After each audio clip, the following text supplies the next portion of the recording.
ጊዜው አመት ጠብቆ ለዛ መንፈስ ያርዳል፣ ደም ያፈሳል። ያ መንፈስ ደግሞ ጊዜው ደርሶ ለካ ሳያደርግለት አልፏል ነበር ብሎ ሲያወሩ ሰምቻለሁ። እንደው መጠየቅ ያለብኝ ቁርአን ቀርቷል፣ የእስልምና ትምህርት መሰረታዊ ትምህርት ተምሯል። ድራማ እኮ ነው፣ ድራማ ነው። ሰዎች እኮ ተከፍሏቸው ነው፣ በመጋረጃ ጀርባ ተከፍሏቸው ነው ይሄንን የሚሰሩት ነበር ብሎ ሲያወሩ ሰምቻለሁ። እንደው መጠየቅ ያለብኝ ቁርአን ቀርቷል፣ የእስልምና ትምህርት መሰረታዊ ትምህርት ተምሯል። ያየችው ስቃይ መከራ የሄደችበት የሞተችበት ህይወት በጣም ልብ የሚነካ ብዙ አመት የአይዞት በሽታ በአንድ ሰከንድ በዛ በጸሎት ተነሳችና ምንም ቅር አላላትም። የሰው ቤት አንኳኩታ 1500 ብር ተበድራ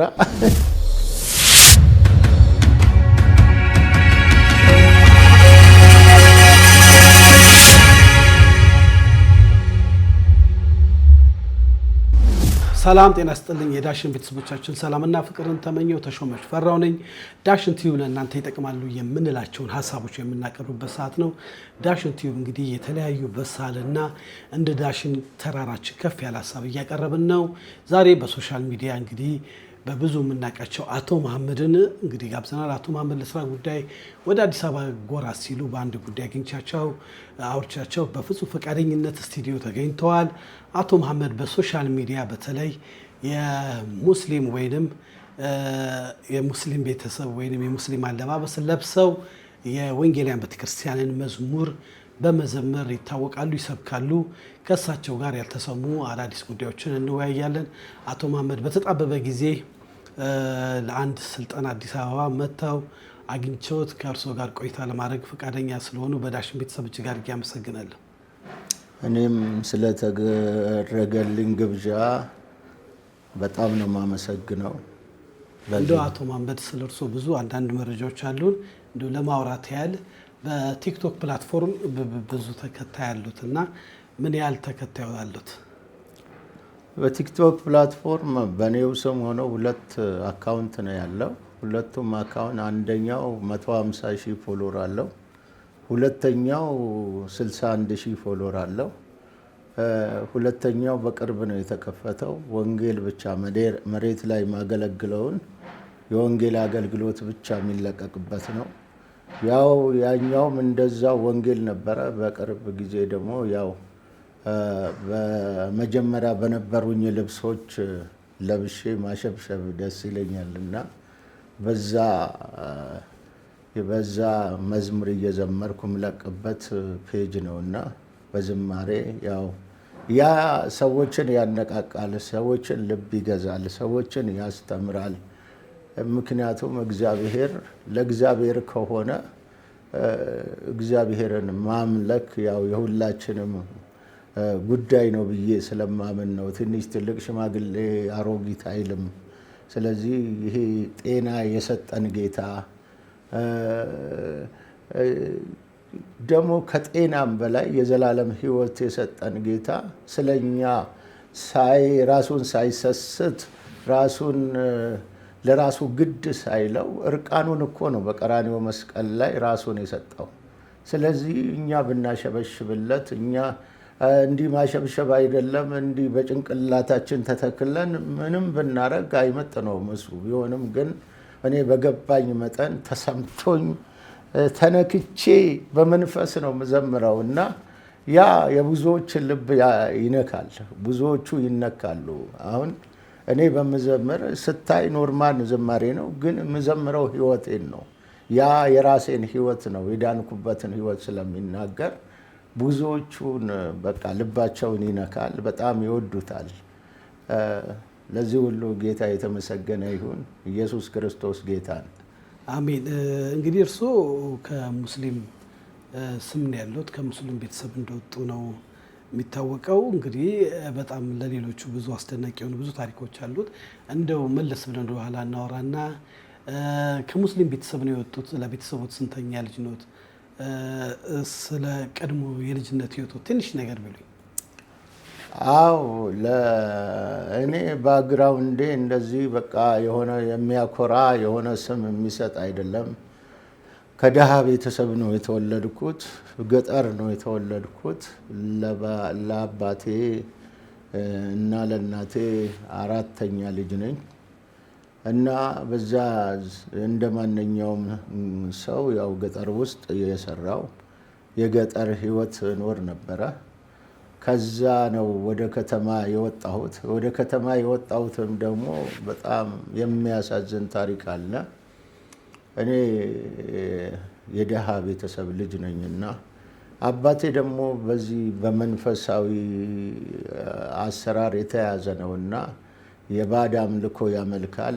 በቃ ከኋላ ይዞት የመጣውን የሆነ ሰርተህ እንድትለወጥ የሆነ ራዕይ እንዲኖርህ የሆነ ዓላማ እንዲኖርህ የሚያደርግ አይደለምና አንድ ገጠመኝ ምስክርነት ነውና አባቴ የሆነ መስጊድ አለና አምልኮ የሚያመልክበት ስፍራ ወደዛ እየሄደ ነው ጊዜው የሚያጠፋውና መሬት ላራሹ ተብሎ መሬት ይሰጥ ነበረ።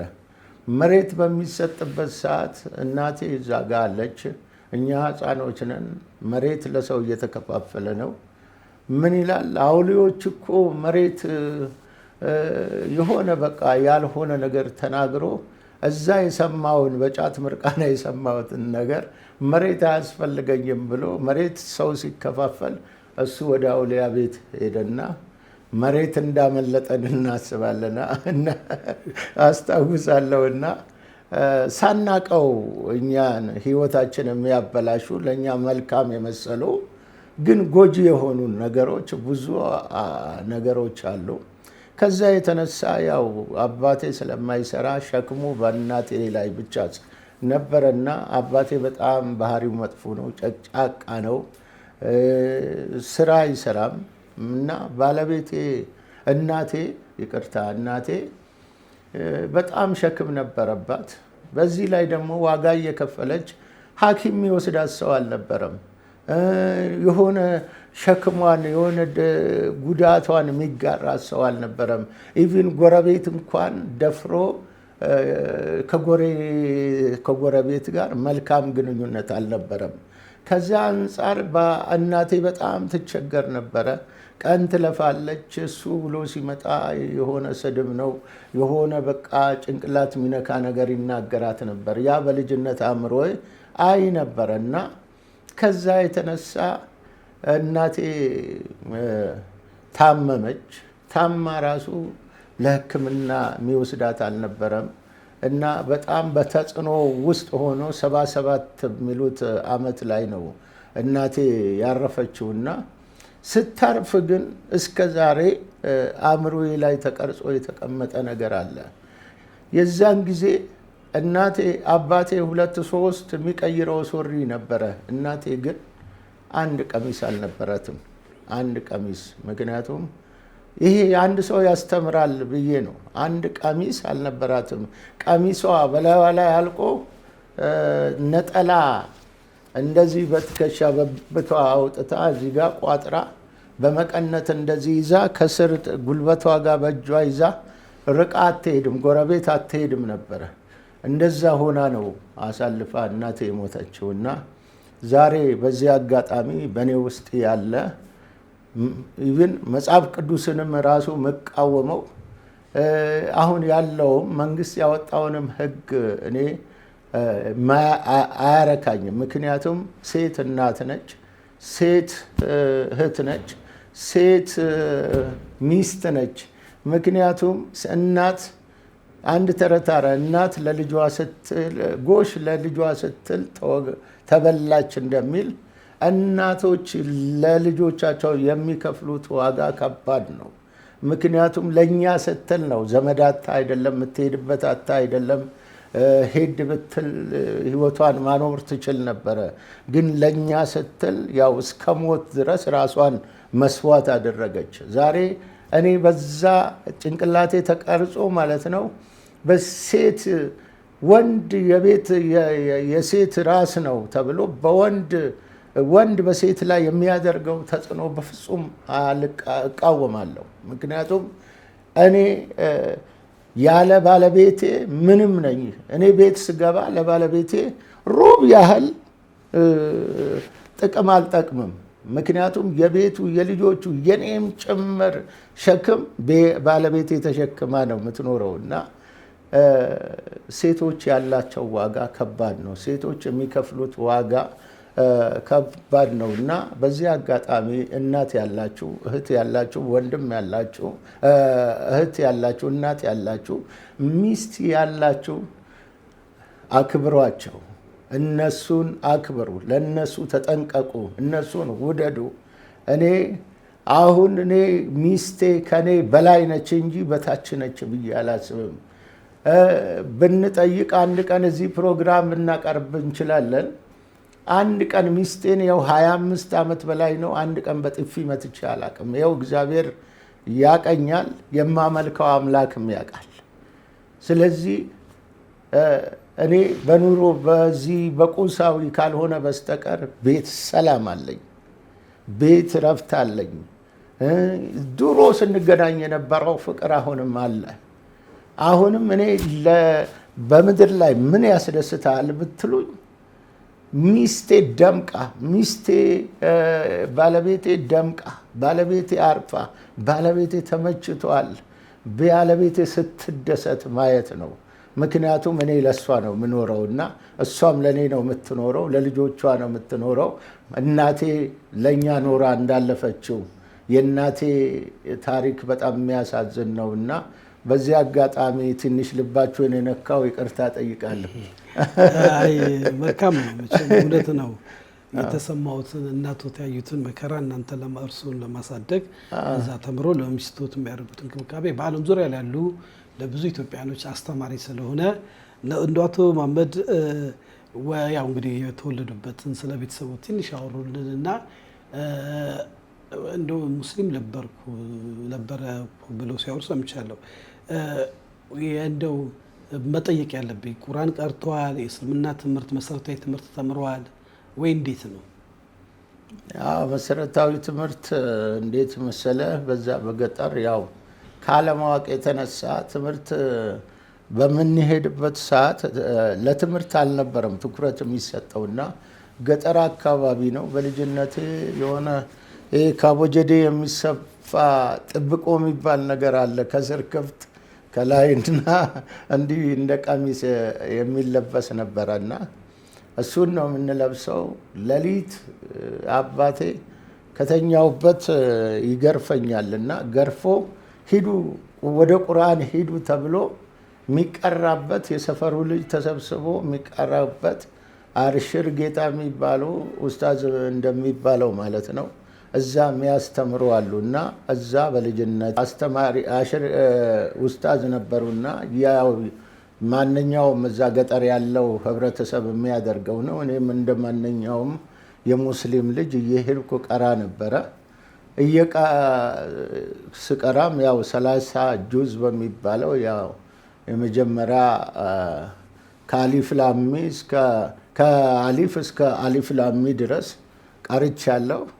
ያው መጽሐፍ ቅዱስ ከዮሐንስ ከዘፍጥረት እስከ ራእይ እንደሚባለው እንደዛ ቀርቻለሁ። አንዳንድ ደግሞ ድጋፍ የሚያደርጉ ያንን የሚፈቱ ኢልም የሚባል ነገር አለ። በዛ ያው ብዙ አልገፋውም። እንደዚህ የተማረ እንደምባል ወይም አስተማሪ መሰረታዊ ግን የሆነ አንድ ሙስሊም ሊያውቀው የሚገባውን ትምህርት ተምሯል።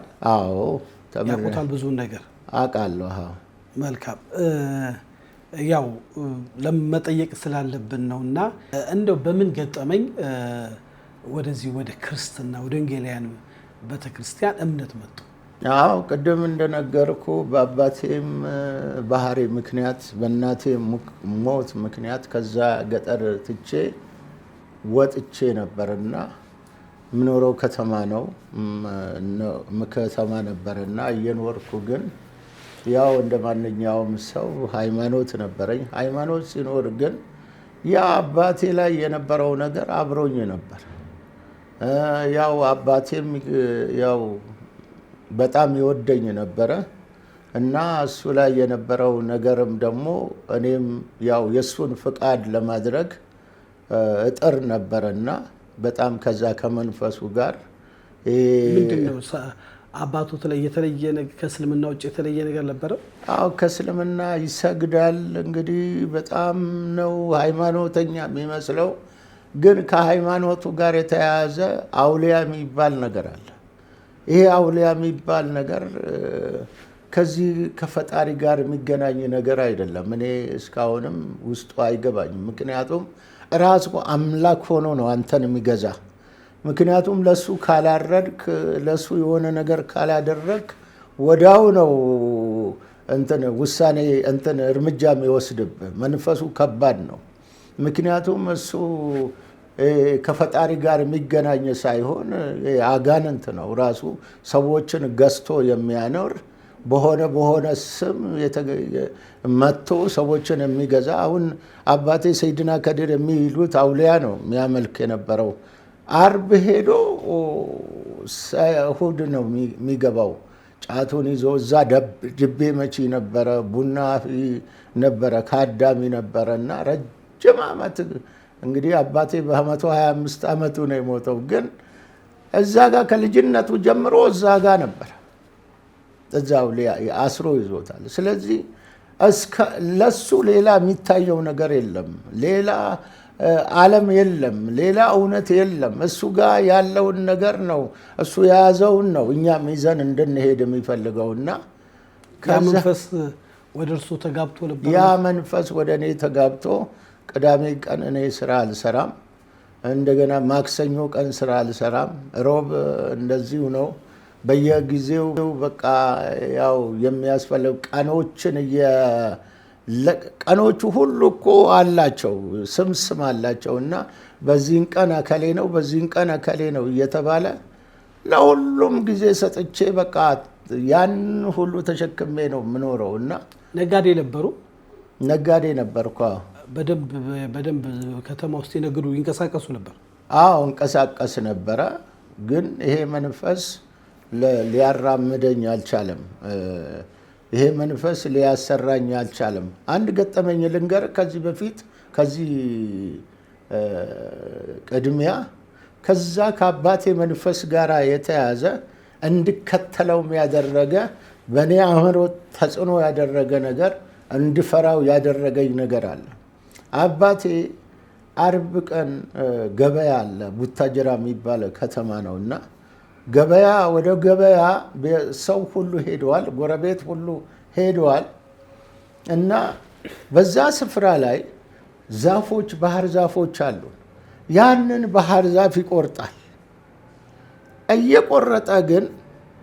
እየቆረጠ እያለ ባህር ዛፍ በአንድ በኩል ትጨርሰውና በአንድ በኩል ደግሞ ከፍ ብለህ ወደዛ እንዲወድቅ ዞረ ትቆርጠዋል። አሁን እኔ ከኋላ ነው ያለሁት። ያንን በአንድ በኩል ገዝግዞ በአንድ በኩል ሲቆርጠው ዛፉ እንደዚህ ሲወድቅ እዚህ ጋር ይዞ ወደ ላይ ወርውሮ ጣለው ዛፉ።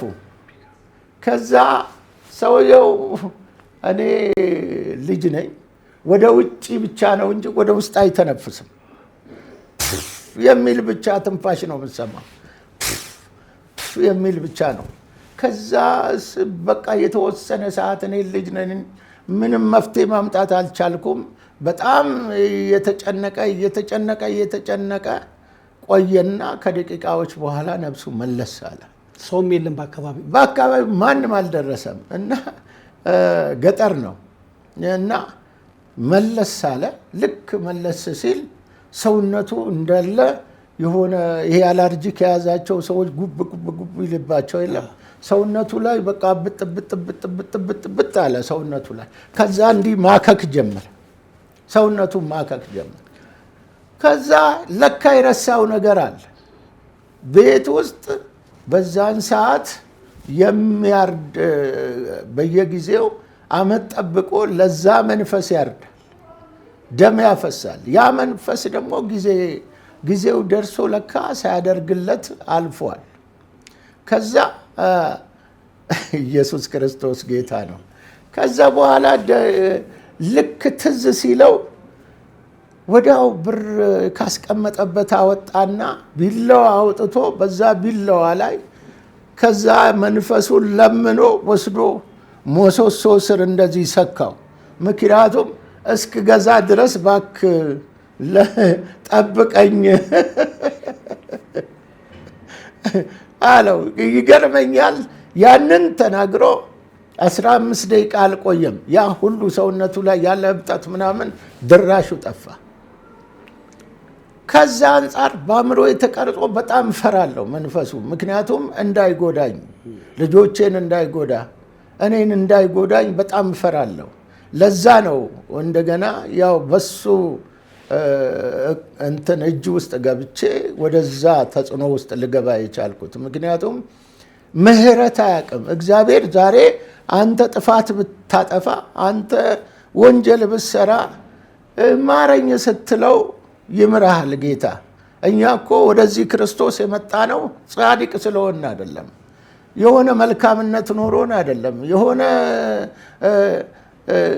ጽድቅ ኖሮን አይደለም የመጣ ነው። እሱ ምህረት አድርጎልን ነው። የእሱ ምህረት ነው እዚህ ጋር ያስገኘን። ስለዚህ እሱ ምህረት አያውቅም። ወደ ውሳኔ ነው የሚሄደው።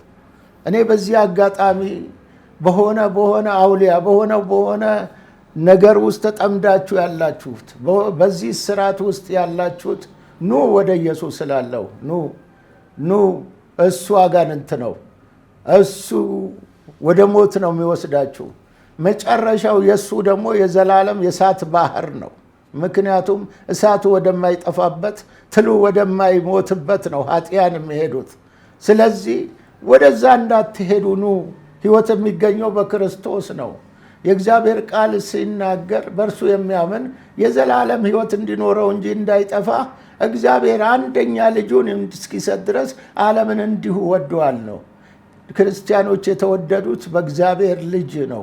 እግዚአብሔር አብ ሰዎችን የሚወደው ሰዎችን ወደ እሱ የሚያቀርበው በልጁ በኢየሱስ ክርስቶስ በኩል ነው እንጂ በአውሊያ በኩል በሆነ ጻድቃን በኩል አይደለም። ስለዚህ ይህንን እውነት ለመናገር እፈልጋለሁ። ተባረኩ። አመሰግናለሁ። እንደ ወደ ክርስትና እንዴት መጡ? ገጠመኝ? አው ክርስትናም የመጣሁት በጣም በዚሁ ጫና ነው። በጣም እታመም ነበረ። እኔ ሰው መስክሮልኝ አይደለም ወደ ክርስትና የመጣሁት። ከህመሜ ጫና የተነሳ ያልሄድኩበት የለም። ለዚህ መንፈስም አድርግ የተባልኩትን አደረግኩ። ያልሄድኩበት አውሊያ ቤት የለም። ያልሄድኩበት ደብተራ ቤት የለም። ያልሄድኩበት ጸበል የለም። ያልሄድኩበት ቁርአን ቤት የለም። ያው አቅሜ የቻለውን በቃ ማድረግ ያለብኝን ሁሉ አድርጌ ተስፋ በመቁረጥ ውስጥ ነበርኩኝ። ምንም የቀረኝ ነገር አልነበረም እና በጣም እታመም ነበረ።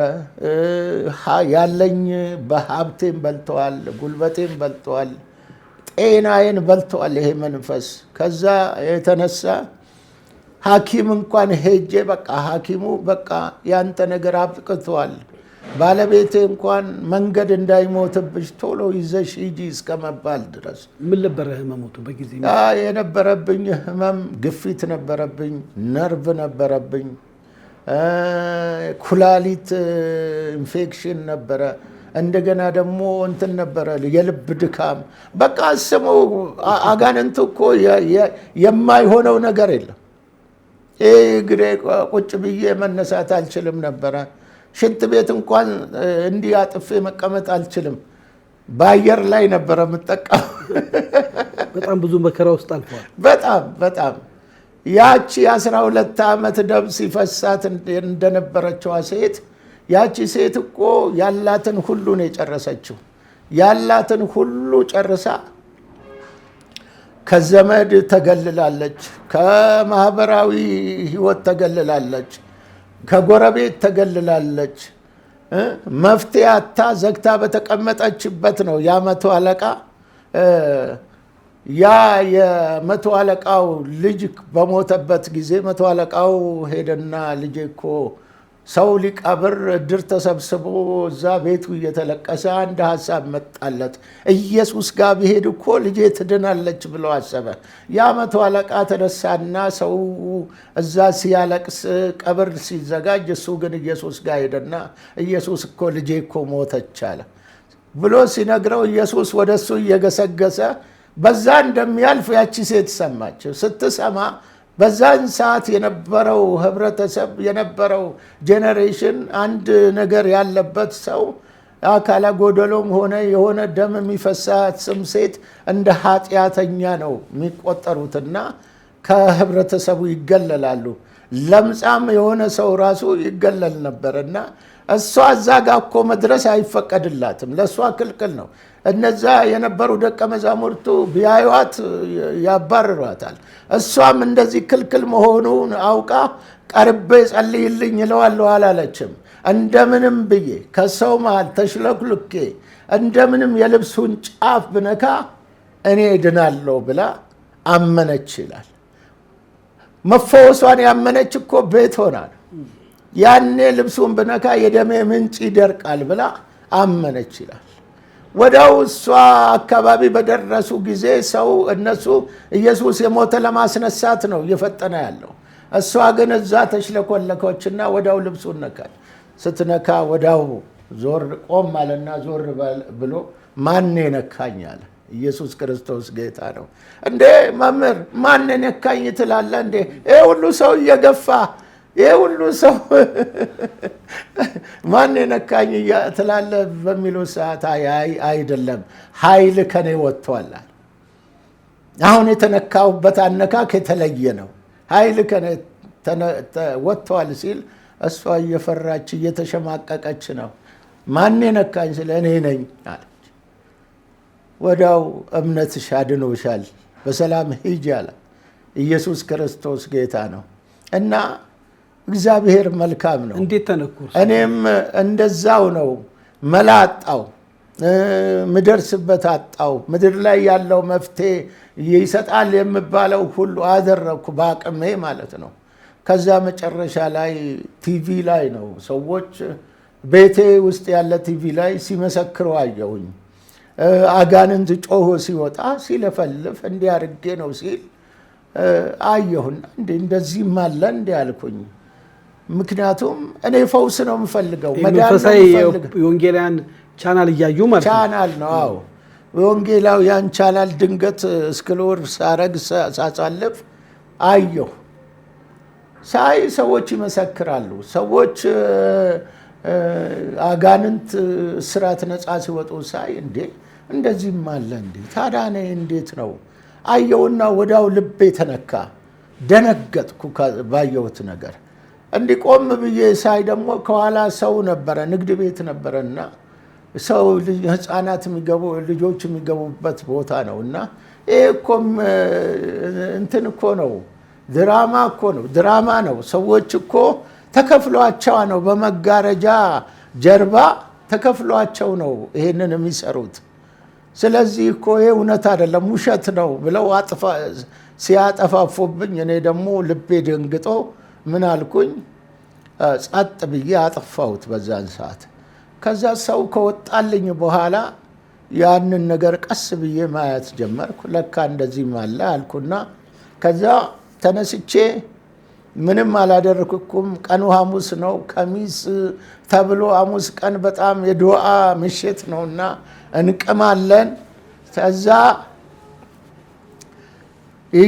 ከዛ ይቃማል። እኔ ያው ብታመምም ዱዓው ያው እንደ መፍትሄም ይቆጠራልና የሚገርመው ነገር ሐሙስ ማታ ባለቤቴ 3 ነው ቡና የምታፈለው እና ሌሊቱ እየተቃመ ነው የሚታደረው። ከዛ ያው ሰንደሉ ተለኩሷል፣ ቡናው ተፈልሷል፣ ተጫጭሷል።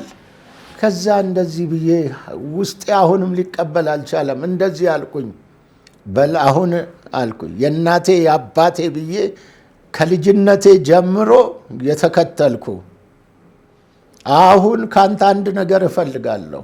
እስከ ዛሬ እኔ ስታዘዝ ነበረ፣ እስከ ዛሬ ፍቃድህን ሳደርግ ነበረ፣ እስከ ዛሬ የምባለውን አድርጌያለሁ። አሁን ግን ከአንተ አንድ ነገር እፈልጋለሁ። አሁን መግደል ከቻልክ አሁን ግደለኝ፣ እኔ መኖር አልፈልግም፣ ይበቃኛል። አለበለዚያ ማዳን ከቻልክ ደግሞ አሁን አድነኝ ብዬ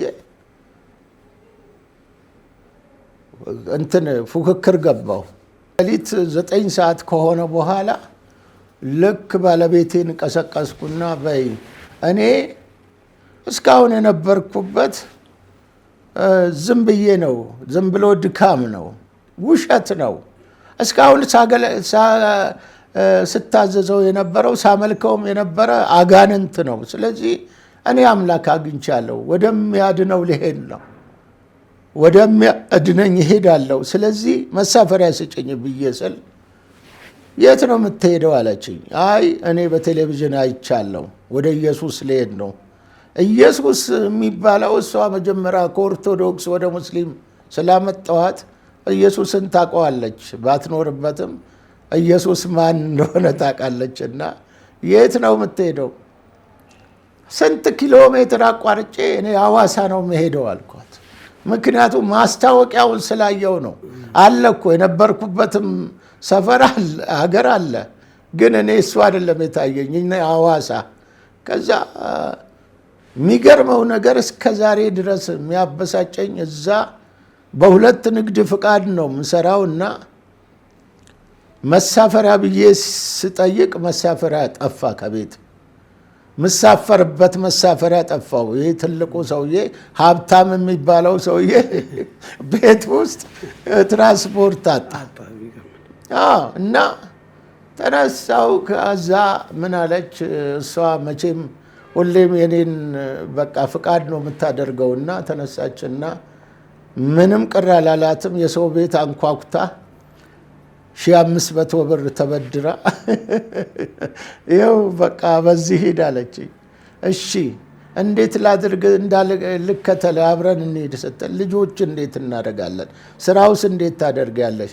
እኔ ከኖርኩም እመጣለሁ፣ ከሞትኩም ሬሳዬ ይመጣልሻል። ስለዚህ ይኸው መታወቂያ ኪሴ ውስጥ አለና ምንም ሀሳብ እንዳይገባሽ፣ ስለዚህ ችግር የለም ብዬ አጽናንቻት ግርግዳ እያያዝኩ ወደ መናኸሪያ መኪና ያለበት ሩቅም አልነበረም። የዛ ገባሁና ቅጥቅጥ ነበር የአይሱዚ ቅጥቅጥ። እዛ ገባሁና ቁጭ አልኩ። ቁጭ ካልኩ በኋላ ምን አልኩት? በል እኔ ጋ ያለው አያድንም፣ ወደምታድነኝ ወደ አንተ እየመጣሁ ነው። ስለዚህ ይኸው ተቀበለኝ አልኩት። ከዛ የሚገርመው ነገር ጭንቅላቴ ላይ የነበረ እንደዚህ አናቴ ላይ የወጣ የሚገፋኝ የነበረው ከላይ ላይ ወረደ፣ እዛው መኪና ውስጥ ቁጭ ብዬ። ከዛ ኖርማል ሆኜ እግሬ ነው የሚያስነክሰኝ እንጂ ቀጥ ብዬ ሐዋሳ ደረስኩ። ሐዋሳ ስደርስ 8 ሰዓት ምናምን ሆነ። ከዛ ፕሮግራም አልቋል አሉን። ሻሸመኔ ሂድ አሉን። ሻሸመኔ ቅዳሜ ቀን ነው። ቅዳሜ ደግሞ እኔ ማመልክበት ቀን ነው፣ ማቄስበት ቀን ነው፣ ምገብርበት ቀን ነው። በዛን ቀን አርብን አሳልፎ እግዚአብሔር ቅዳሜ ጌታን እንድቀበል እግዚአብሔር ያንን ቀን አዘጋጀልኝና ቅዳሜ ሄድኩ። ሻሸመኔ ፕሮግራም ነበረ። ያ ሻሸመኔ ላይ የነበረው ፕሮግራም ሌሊት እዛው በረንዳ ላይ ተኝቼ ነው ያደርኩትና አድሬ ጠዋት ከሰው ጋር ተሰልፌ ገባው። ከዛ ከገባው በኋላ ፕሮግራም ሳይጀምር እስከ 3 ተኩል ቀረ ቆየ። እስከ 4 እስከ 5 እስከ 6 ቆይቷል።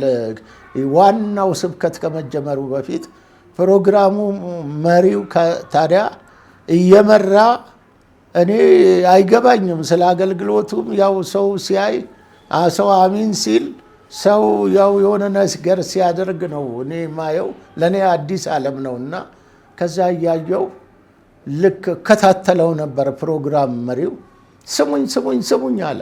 አንድ ነገር አዳምጡኝ አለ። እኔ አሁን የእግዚአብሔር መንፈስ እንደዚህ ይለኛል፣ ስሙኝ አለ። ጸጥ አለ ሰው። እንዲህ ይኸውላችሁ እግዚአብሔር መንፈስ አሁን እናንተ ተወራርዶ የመጡ ሰዎች አሉ ይለኛል። ተወራርዳችሁ የመጣችሁ ሰዎች እኔ ጋር ያለው አያድንም ወደሚያድነው ሄዳለሁ ብላችሁ የመጣችሁ ሰዎች እንዳላችሁ የእግዚአብሔር ቃል የእግዚአብሔር መንፈስ ይናገረኛል። ስለዚህ አሁን እናንተ እዚህ በመምጣታችሁ የእናንተን ብቻ አይደለም ቤት ያለው ነገራችሁ እግዚአብሔር ሰርቶታል አለ። አሚን ብሎ ሰው ሲል እኔ ከዚህ ጀምሮ የሆነ ነገር በቃ ደምስሬ ላይ መንቀሳቀስ ጀመረ። ውርርርር ያደረገኝ ጀመረ። ራሴን መቋቋም አቃተኝ። እኔ ማልቀስ ጀመርኩ። በቃ እንባ ነው ከላይ ላይ መወርደው መሆነውን አላቀውም። ምክንያቱም እዛ ጋር ተወራርጄ የመጣሁት እኔ ነኝ። ጫና የበዛብኝ እኔ ነኝ። መከራ የነበረብኝ እኔ ነኝ። መፍትሄ ፍለጋ የመጣሁት እኔ ነኝ። ቃሉም ድምፁም የመጣው ለኔ ነው። በቃ እዛ ጋር ራሴም በቃ መቆጣጠር አቃተኝ እና እግዚአብሔር የተመሰገነ ይሁን። ወዲያው ቃል የሚሰብከው ገባ። ቃል ከተናገረ በኋላ ያው ከተሰበከ በኋላ ጌታን የምትቀበሉ ሰው ሲባል እኔም ከሰው ጋር ተሰልፌ ተነስቼ ወጣው። እዛው ጌታ ተቀበልኩ። እዛው የሚገርመው ነገር ውሃ በሃይላንድ ውሃ 2 ብር ነበረ በዛን ሰዓት። የሆነ 50 ብር የሚሸጥ ዘይት ነበረ እንዲሁ የሚሸጥ ለጸሎት ተብሎ 50 ከበር ላይ ገዝቼ ገባውና ያንን የገዛውትን እጄ እንዲያንሱት ብሎ ነው ቃል የተናገረው። የኢየሱስን ስም ብቻ ነው የጠራው። ሌላ ያደረገው ነገር የለም። እኔ ላይ መጥቶ እጅ ጭኖ ወይ የሆነ ነገር አላደረገልኝም። ግን ያው አምኜ ግን አነሳው። ሰው ሲያነሳ አይቼ፣ ከዛ ሰዎች ሲጠጡ አይቼ ጠጣው። ሰዎች ሲቀባቡ እኔ ዘይቱን ጨረስኩት ጠጥቼ። እኔ የሆነ ነገር ያለማምጣቱም ይገርመኛል። በዛ ሰዓት ግጥም አድርጌ የጠጣሁትን በቃ በላይ ላይ ማፈሰስኩት። በቃ መሆነው ነገር በቃ ራሴን ሳስበው ይገርመኛል። እና ከዛ ተነሳው። ፕሮግራም አለቀ። ከሰው ሲወጣ አብሬ ሲወጣ የነበረው እግሬ አስሮኝ የነበረ ለቋል። እግሬም እጄም ተፈቷል። በቃ ሌላ ሰው ሆኛለሁ። በቃ ደስታዬን ማን ይቻል? ተፈወስኩ። በቃ ምንም ነገር የለም። በቃ ለቀቀኝ። ከዛ የጊዜ 2 እግሬ አስሮ ጎንበስ ብዬ እግሬ ማጠፍ የማልችለው ሰውዬ ተፈትቼ ሰላም መንቀሳቀስ ጀመርኩ። ከዛ ከወጣው በኋላ በቃ ሀሳብ ነው ያሰብኩት። አሁን እንግዲህ ከዚህ በኋላ ይሄ ደስታ ማካፍለው ሰው አንድና አንድ ነው። ከኔ ጋር መከራ የምትቀበል የኔን ከኔ ጋር የምትሰቃይ ባለቤት ያለች። ይህንን እንዴት ብዬ ላድርስላት? ክንፍ አውጥቼ እንዳልበር አልችልም፣ ሰው ነኝ።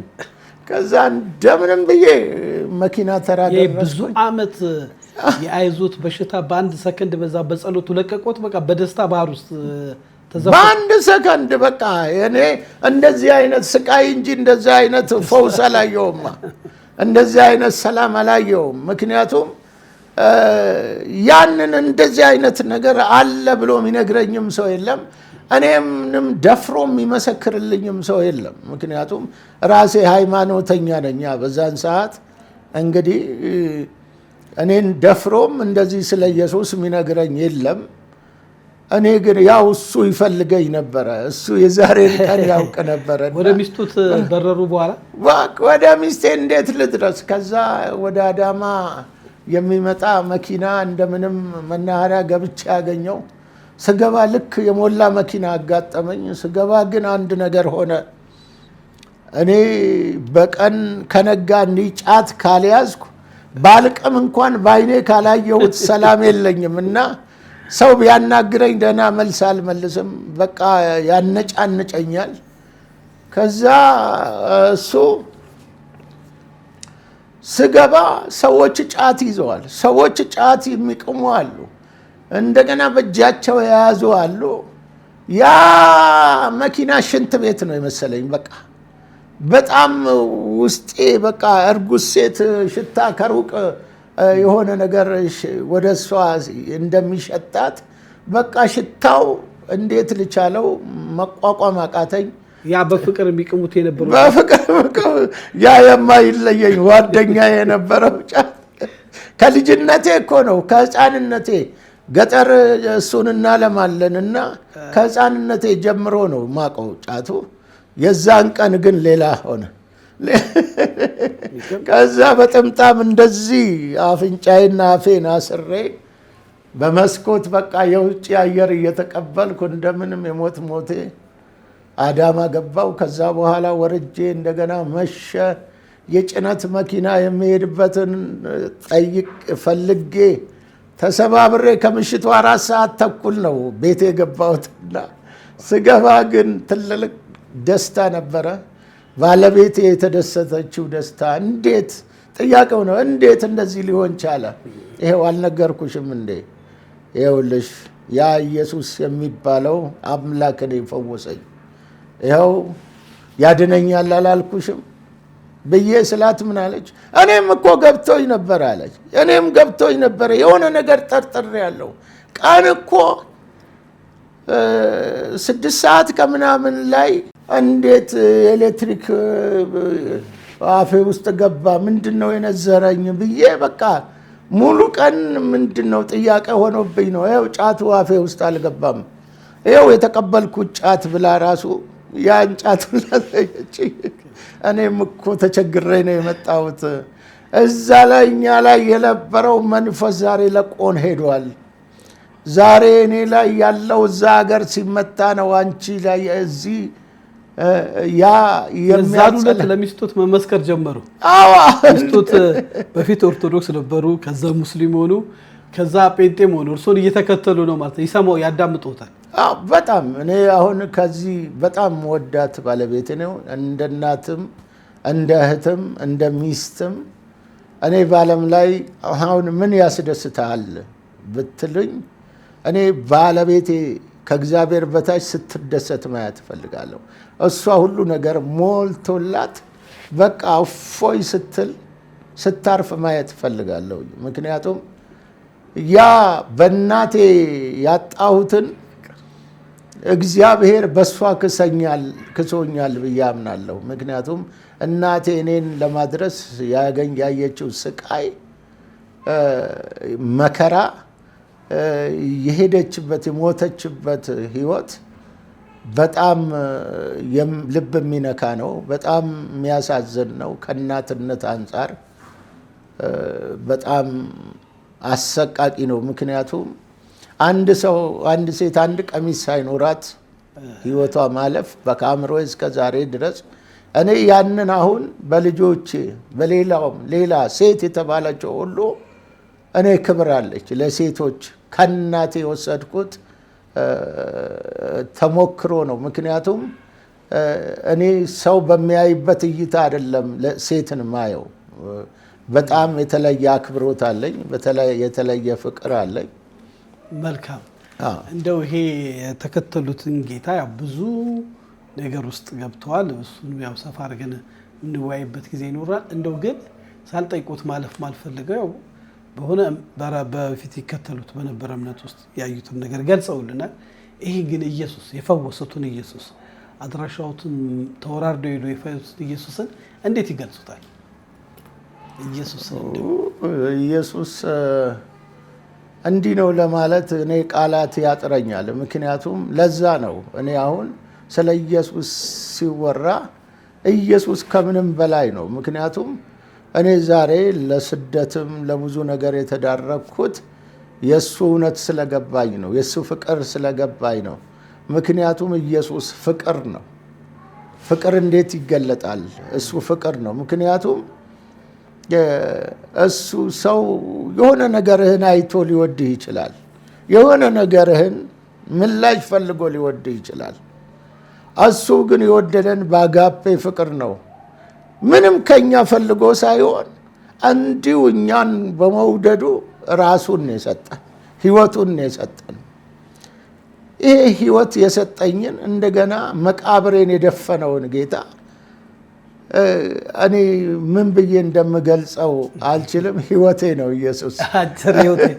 ይህንን የሚወዱትን ኢየሱስ እንግዲህ ሲከተሉ አልጋ ባልጋ አይደለም። ብዙ ማጣት፣ መንገላታት፣ መራብ አለ። ስለ እርሱም ብዙ ዶክመንተሪ እንሰራለን። ግን ይህ ሁሉ መከራ ሲደርስበት ቅር አይሉት? ወደኋላ ልመለስ አይሉ? የሆነ ነገር ውስጥ ገብቼ የደረሰው ሁሉ ዛሬ ደስ ነው የሚለኝ። ምክንያቱም በዚህ መንገድ ባያሳልፈኝ ኖሮ ኢየሱስ ራሱ አይገባኝም ነበረ።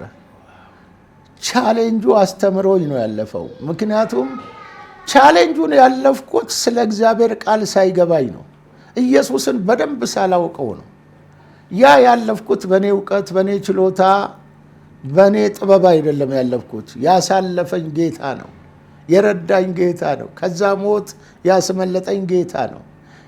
ሲያስመልጠኝ ምኔን ፈልጎ አይደለም፣ ምኔም ደስ ብሎት አይደለም፣ የሆነ መልካም ማንነት አይደለም ያለኝ። እኔ እኮ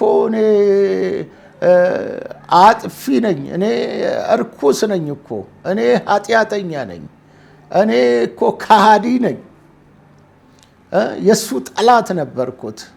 ግን እሱ ያንን ማንነቴን ትቶ ሁሉን ትቶ በፍቅር ወደ ራሱ ነው ያስጠጋኝ። ስለዚህ ያንን ያደረገው ጌታ እኔ አሁን ምንም ባደርግ፣ ምክንያቱም የሚደርሰው ቻሌንጅ በሱ ላይ ደርሷል።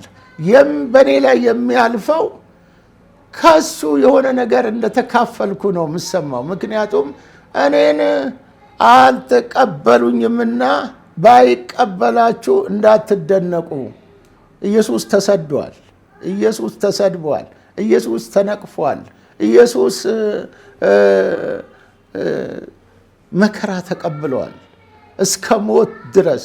ያ ያደረገው ለማን ነው? ለእኔ ሲል ነው። ስለዚህ የሚመጣው መከራ እንደ ሙሉ ደስታ ይቀበሉታል። እንደ ሙሉ ደስታ ነው የምቀበለው። እኔ ደስ ይስቃሉ፣ ይጫወታሉ። በጣም ደስ እያለኝ ነው። ምክንያቱም አሁንም ባለኝ ህይወት ራሱ ባለው ነገር ይሄ ለምን ሆነ ብዬ እሱን አልወቅስም፣ በሱ ፊት አላጉረመርምም። ምክንያቱም አሉ እኮ ጉድለቶች አሉ፣ ብዙም ያስፈልጉን ነገሮች አሉ።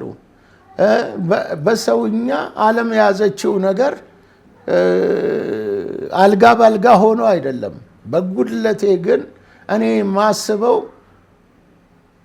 አንድ ሰው ቢድን ግዴታዬን እየተወጣው ነው ብዬ አምናለሁ። ምክንያቱም እሱም ቃሉም የሚናገረው አንድ ቦታ ቁጭ በሉ ሳይሆን አውቃችሁ እዛ ጋ አንድ ቦታ ኑሩ ሳይሆን ሂዱ ነው የተባለው። መልካም አቶ መሐመድ፣ እንዲሁ መጨረሻ ጥያቄ ማድረግ የምፈልገው ያው በጣም ደስተኛ ኖት፣ ግን እንዳሉት የሚቆጠር የለም። እኛም እንግዲህ የእርስዎን አድራሻና የባንክ አካውንት እናደርጋለን። እንግዲህ ልቡ የሞላው ደስ ያለው ያግዙት። እርሱ አላሉ፣ እርሱ ከእርሱ አንደበት አልወጣም፣ እኔ ደስ ስላለኝ ነው። እና እንደው ግን አንድ ሲዘምሩ ያለው እስቲ አንድ ዝማሬ የሚወዱትን ልቦት ላይ መጣውን ዘምረን እንለያይ። አዎ እኔ ድምፅ እኮ የለኝም፣ ያው መዝሙር ነው። እንዲህ ሲሉ ስለማይ አንተን ካገኘ ሰው ምን ይሆናል? ምን ይሆናል? ምን ይሆናል? አንተን ከያዘ ሰው ምን ይሆናል? ምን ይሆናል? ምን ይሆናል?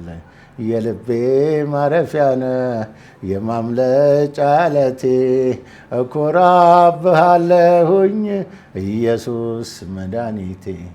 የልቤ ማረፊያ ነህ የማምለጫ ዓለቴ፣ እኮራብሃለሁኝ ኢየሱስ መድኃኒቴ። አመሰግናለሁ አቶ መሐመድ። እንግዲህ የእርስዎን ሀሳብ በዓለም ዙሪያ ላሉ አድማጮች ተመልካቾቻችን እናቀርባለን። አቶ መሐመድ እንግዲህ በጣም ብዙ ታሪክ አላቸው። ታሪካቸውን በመጽሐፍ ማውጣት ይፈልጋሉ፣ ወንጌል ማገልገል ይፈልጋሉ። እሳቸውን ማገዝ መደገፍ ለምትፈልጉ ከዚህ ስክሪን ላይ ሙሉ አድራሻቸውን ከና አካውንት ነምበራቸው እናስቀምጣለን። በዓለም ዙሪያ ያላችሁ ደጋግ ኢትዮጵያኖች አግዟቸው። የሚያስቡትን መጽሐፍ ያጽሙ፣ ዶክመንተሪ ፊልማቸውን ያሰሩ፣ ባዮግራፊያቸው ለዓለም ይታወቅ። በተለያየ ቋንቋ ሀሳብ አላቸው። የዚህን ድጋፍ አድርጉላቸው። አቶ መሐመድ ከዳሽን ቤተሰብ ጋር ለነበሩት አስደናቂ ቆይታ አመሰግናለሁ። እኔም አመሰግናለሁ ከዚህ ከቤተሰብ ጋር ስላስተዋወቃችሁኝ የኔንም ሀሳብ ደግሞ የኔ የልቤን ራዕይ ደግሞ ለዚህ ለእናንተ ቤተሰብን እንድታስተዋውቁ በልባችሁ እግዚአብሔር ስላስቀመጠ ይህንን ያደረገ ጌታ አመሰግነዋለሁ። ለዚህ ሁሉ እሱ ክብሩ ይውሰድ። እኔም ስለሰጠኝ ክብርና ስለተሰጠኝ ጊዜ በጣም ነው ማመሰግነው። ተባረኩልኝ። አሜን። ውድ ዳሽን ቤተሰቦቻችን የዛሬ ፕሮግራማችን ይመስላል። ሀሳባችሁን ኮመንት ላይ ስጡን። ዳሽን ቲቪን ሰብስክራይብ፣ ላይክ፣ ሼር፣ ኮመንት አድርጉ። ተሾመ ነኝ። ሻሎም